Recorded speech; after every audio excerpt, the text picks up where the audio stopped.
There is a hadith, and the Prophet says, Aslam, in it, Allah loves three. He laughs or smiles at them, and He is happy with them.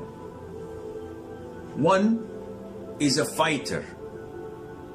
When his battalion runs away from the battlefield, he attacks the enemy alone.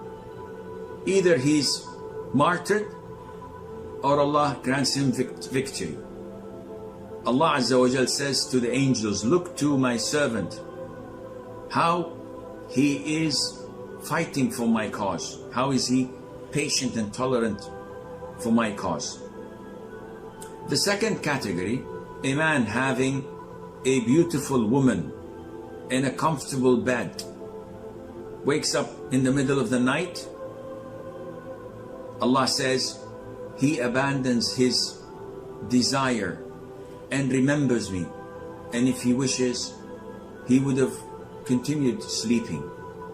So Allah Azza wa Jal loves this person, and He laughs or smiles at him. And thirdly, a group in travel.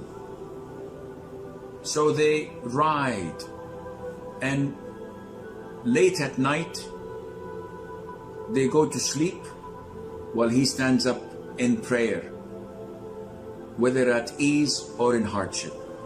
These are the three types that Allah smiles to or laughs to, and Allah loves Azza wa Jal. May Allah make me and you one of them.